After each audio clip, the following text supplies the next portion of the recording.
Jake had always considered himself a nice guy, but when it came to flirting, he felt more like a deer caught in the headlights.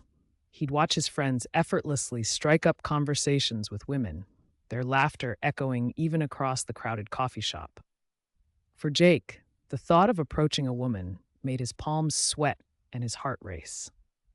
One Saturday, his friend Mark convinced him to join a local art fair, thinking the lively atmosphere might help shake off Jake's nerves.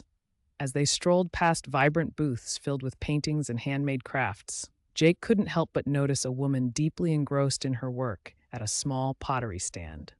With her hair tied up in a messy bun and paint splattered on her apron, she was shaping a bowl with precision and passion. "Just go say something," Mark urged, nudging him forward. Jake hesitated, feeling a wave of anxiety wash over him. What could he possibly say that would make him stand out? Finally mustering his courage, Jake approached her. "Hi there.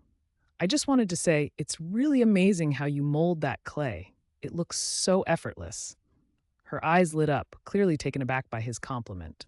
"Thanks. I've been doing this for years," she replied, brushing a stray hair behind her ear. Jake felt a little spark of confidence. "It shows. Do you have a favorite piece you've made?"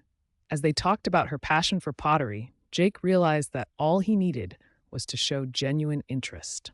The conversation flowed naturally, and what started as a nervous encounter turned into a delightful exchange, colors swirling around them just like the clay she worked with. As the two chatted, Jake learned that her name was Lily and that she had a special connection to pottery. It was a family tradition passed down from her grandmother. "Every piece has a story," she said, her hands gesturing animatedly. "This bowl here? It's inspired by my time spent near the ocean, and each swirl represents the waves. I want people to feel that connection." Jake found himself captivated not just by her talent, but by the passion that illuminated her words.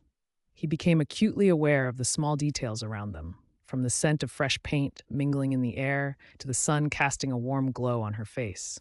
Her enthusiasm was contagious, pulling him further into this intimate moment. Mark watched from a distance, his earlier skepticism fading as he recognized the genuine chemistry forming. Jake, oblivious to time passing, leaned in, eager to learn more about her craft. "What do you like most about being an artist?" he asked, the words coming more easily now. Lily paused for a moment, her eyes thoughtful. "I love creating something out of nothing. It's like breathing life into clay." The sincerity in her voice resonated deeply with Jake, and he realized how rare it was to connect with someone on such a fundamental level. As the sun began to set, casting a golden hue over the art fair, Jake felt a thrill of exhilaration. He had entered the conversation as a timid guy and was now anchoring the exchange, fueled by a newfound confidence. When it was time to say goodbye, they exchanged numbers. Jake felt a sense of accomplishment. He hadn't just overcome his fear, he had forged a genuine connection.